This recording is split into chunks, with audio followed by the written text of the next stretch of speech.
My dear brothers and sisters, today we reflect on a subject that is at the very heart of our economic lives, yet often ignored, downplayed, or justified in countless ways. It is a subject that touches our homes, our work, our savings, our debts, our businesses, and even the way nations operate. This subject is riba, interest and usury, and its destructive consequences on the soul, the family, and society at large. When we talk about sins, many people immediately think of obvious acts like theft, lying, or even immorality. But riba is one of those hidden dangers that quietly infiltrates our lives until we no longer recognize its severity. It has become so normalized in modern society that people cannot imagine life without it. Credit cards, student loans, mortgages, personal financing, international trade agreements, entire global banking systems, they are all deeply intertwined with riba. But my dear brothers and sisters, just because it is common does not mean it is harmless. Riba is not simply a financial issue, it is a spiritual disease. It is a transaction that appears fair on the surface, but is deeply unjust at its core. One person benefits without effort, while another is crushed under the weight of repayment. It takes from those who are already vulnerable and enriches those who are already powerful. And Islam, being the religion of justice, mercy, and balance, does not tolerate such exploitation. Think about this: when someone lends money to another out of kindness, out of generosity, without expecting anything in return, that is charity. That is an act that earns blessings, multiplies rewards, and creates bonds of love and compassion. But when someone lends money not to help but to profit, when they say, "I will only give you if you give me back more than I gave you," that transaction poisons hearts and destroys trust. It shifts the relationship from brotherhood to exploitation, from mercy to greed. Riba is not just a personal sin, it is a societal one. Look around us today at modern economies. Families are drowning in debt. Young people graduate already burdened with loans. People take out mortgages and spend their lives paying double or triple the original cost of a house. Nations borrow from one another and then remain trapped in cycles of repayment for generations. All of this stems from the normalization of riba. It is not just numbers in a bank account. It is the crushing of human dignity under systems designed to keep people enslaved financially. And the saddest reality is that many Muslims have accepted it as a necessity of modern life. Some justify it by saying, "Everyone is doing it, how can I survive without it?" Others say, "It's just a small amount, what harm can it cause?" But sins are not measured by how society views them. They are measured by how Allah views them. And if Allah has declared something harmful, no amount of social normalization can make it safe. Brothers and sisters, riba corrupts not only wealth, but also the heart. Wealth earned through unjust means loses its blessings. A person might accumulate more numbers in their account, but they find no peace, no contentment, no barakah in their life. Their children may fight over inheritance, their hearts may become hardened, their prayers lose their sweetness, their homes lack tranquility. Why? Because the source of their provision was tainted with injustice. On the other hand, wealth earned honestly, even if it is little, carries immense blessing.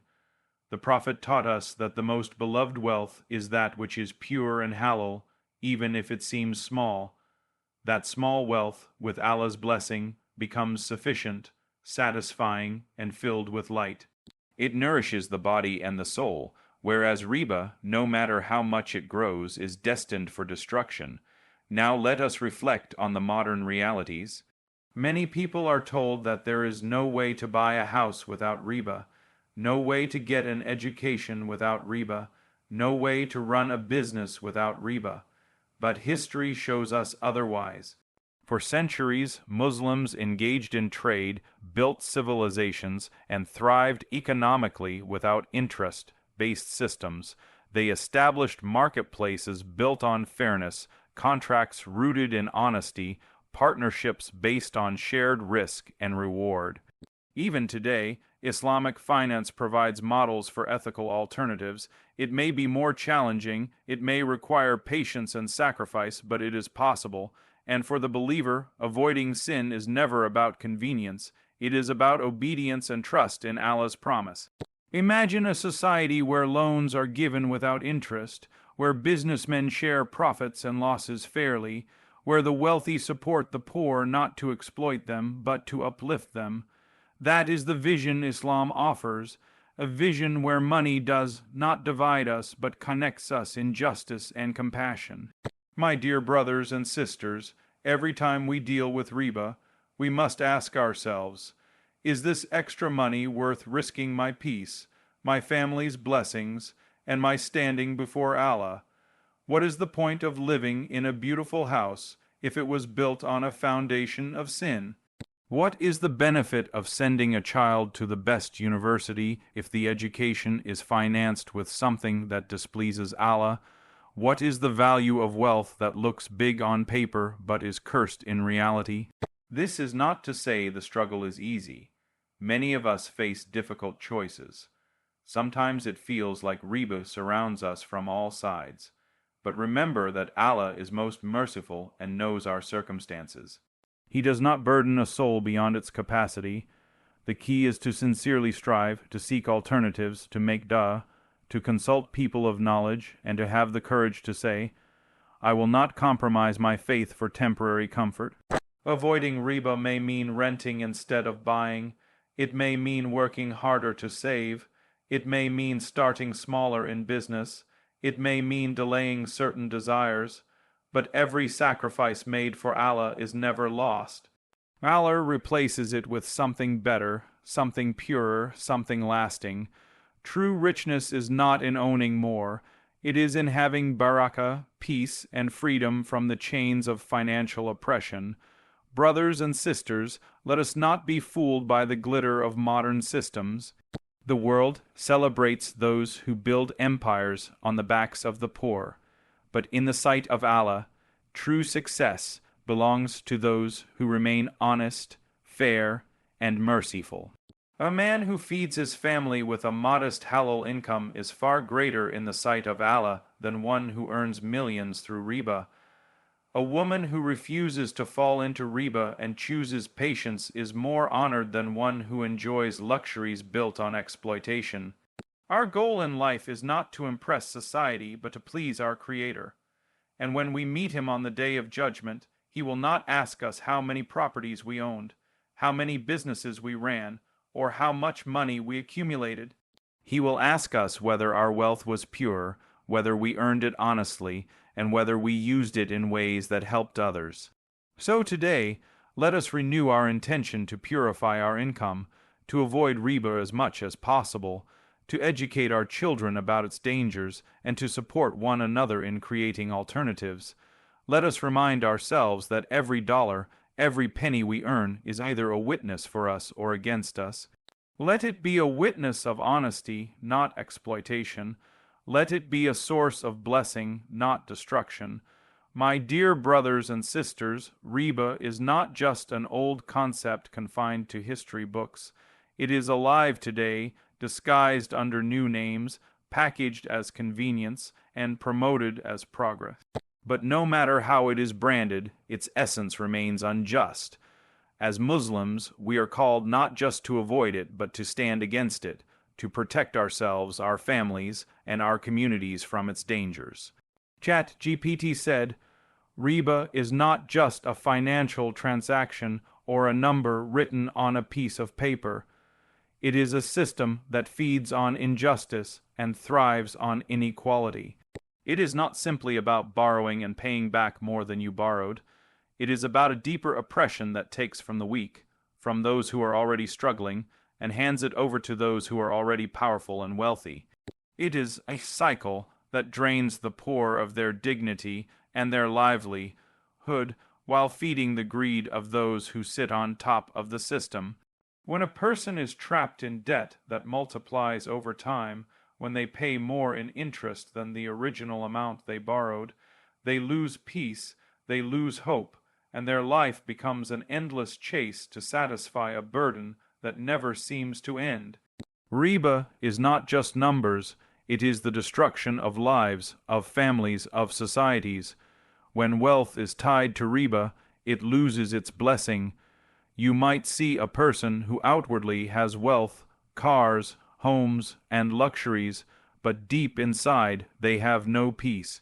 Their wealth may look abundant, but it carries no serenity, no barakah, and no true joy. That is the nature of riba. It consumes like fire.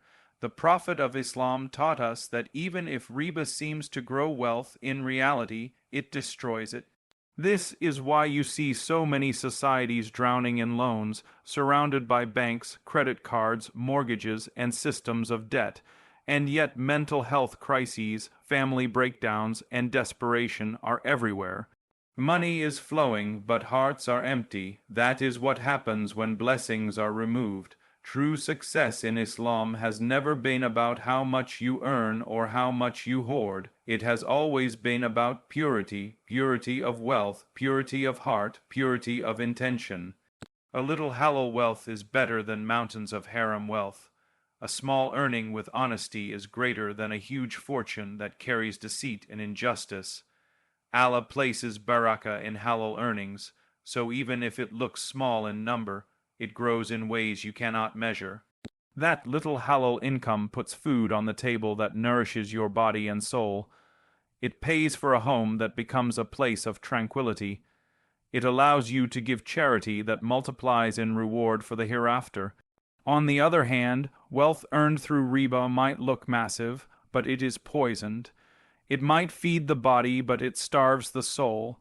It might build houses, but it breaks families. It might provide material possessions, but it removes contentment. Riba also corrupts society at its very core. It creates a world where human value is measured not by character, kindness, or honesty, but by credit scores and ability to pay interest. It enslaves nations under mountains of debt, forcing them to give up resources, independence, and dignity. It enslaves individuals, making them live paycheck to paycheck, not for survival, but to feed interest-based systems. The strong get stronger while the weak are crushed. Entire generations become trapped, unable to break free from cycles of debt. And all of this is because humanity chose riba over the path of honesty, fairness, and compassion. Think about it. When a business transaction is free of riba, both sides benefit. The lender shares in the risk, the borrower works with trust, and fairness governs the deal. But when riba enters the picture, one side is guaranteed gain while the other carries all the risk. That is not justice, that is exploitation, and Islam came to end exploitation. Islam came to uplift the oppressed, to protect the poor, to remind us that wealth is a trust and not a weapon. This is why, as Muslims, we must constantly reflect on where our money comes from and where it goes. We must ask ourselves, do we want wealth that looks big but carries no blessing, or do we want wealth that may be small but carries barakah and peace? Do we want to feed our families with food bought from poisoned money, or do we want to nourish them with halal earnings that will raise them with purity? Every choice matters. Even if the world tells you that riba is normal, that interest is part of life, that you cannot survive without it, Islam teaches us differently. It teaches us that survival with halal is better than luxury with haram. It teaches us that barakah makes a little feel like enough, while the absence of barakah makes abundance feel like emptiness. When you choose to earn through halal means, even if it means less comfort or more struggle, you are choosing peace over chaos, blessing over curse, mercy over punishment. You are planting seeds of barakah for yourself and your children, and Allah promises that when you give up something haram for His sake, He will replace it with something far better. That is the promise of the one who owns all wealth. So do not be deceived by the glitter of riba-based wealth. It may shine on the outside, but it rots on the inside. Do not envy those who appear rich while drowning in debt. True richness is richness of the heart, contentment with halal, and barakah in what you own. True success is standing before Allah with clean hands, clean wealth, and a clean heart. Even if your earnings were small, if they were halal, they were enough. They carried barakah that multiplied in unseen ways. They became charity that lit up your grave. They became provisions for Jannah. Riba, on the other hand, destroys. It takes from the poor, gives to the powerful, corrupts societies, removes blessings, and poisons hearts. But halal earnings, even if small, purify your life, bring peace to your family, and open the doors of mercy in this world and the next. And so the choice is clear. Choose purity over poison, barakah over emptiness, and justice over oppression. That is where true success lies. Modern life tries to convince us that without riba, without interest-based systems, we cannot survive. It is everywhere, in loans, in mortgages, in credit cards, in student debts, in businesses, even in governments. The system is built to make you believe that there is no other way, that it is impossible to live without being tied to it. But Islam comes as a light in this darkness, showing that not only is it possible to live free from riba, but that life is cleaner, more peaceful, more just, and more rewarding when we do so. Riba is built on greed, but Islam is built on fairness. Riba thrives on taking from the needy, but Islam thrives on giving to the needy.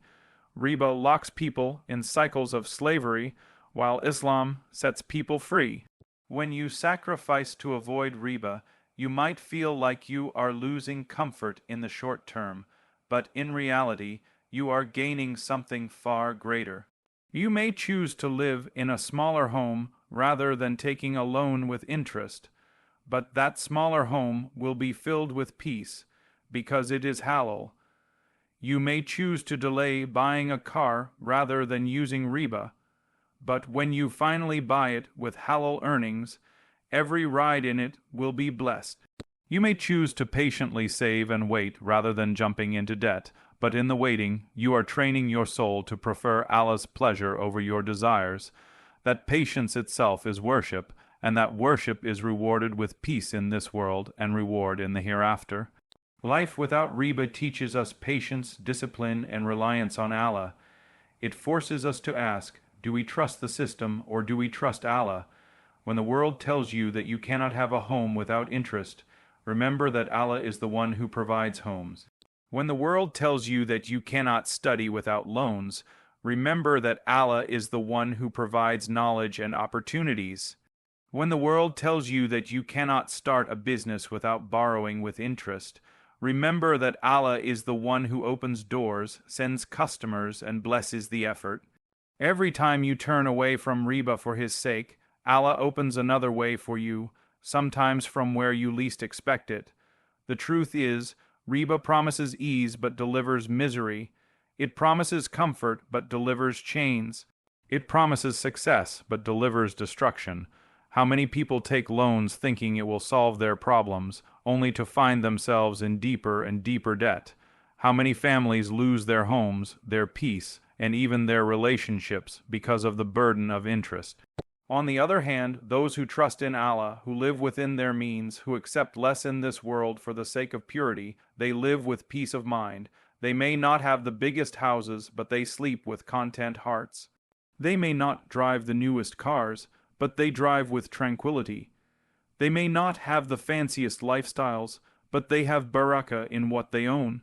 This is the secret that the modern system will never tell you.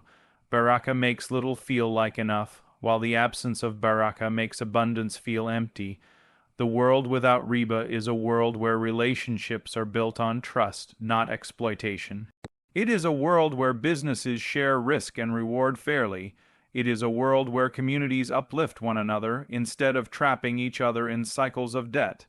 This is what Islam calls us to, a society that is just, compassionate, and merciful. And every act of patience you show in avoiding riba is seen by Allah. Every delay in comfort for His sake is counted. Every time you say no to haram, even when it seems easier, Allah writes for you something better. You might feel like you are missing out, but in reality, you are being saved. You are being protected from a system that enslaves hearts, and what Allah replaces is always better. Sometimes He gives you alternatives in this world. Sometimes He gives you unexpected openings, and always He guarantees everlasting reward in the hereafter. Think of the person who chooses to wait and rent instead of rushing into a mortgage with riba. They might feel like they are behind others, but their record with Allah is pure. Think of the student who works hard, applies for scholarships, and patiently saves instead of falling into debt. They might feel like their path is slower, but Allah blesses their journey in ways money cannot measure. Think of the business owner who refuses riba loans and instead grows slowly with honesty. Their business might take longer to expand, but Allah places trust in the hearts of their customers, and their halal earnings become a source of continuous blessing. Every sacrifice is a testimony of faith. It is proof that you believe Allah's way is better than the way of the world. It is proof that you prefer long-term reward over short-term ease. It is proof that you trust the promise of Allah over the promises of systems built on greed. And that proof is precious. That proof brings dignity, it brings peace, and it brings reward that cannot be taken away. So the next time you are tempted by riba, remember that what you are really choosing between is temporary ease with lasting regret, or temporary struggle with lasting peace.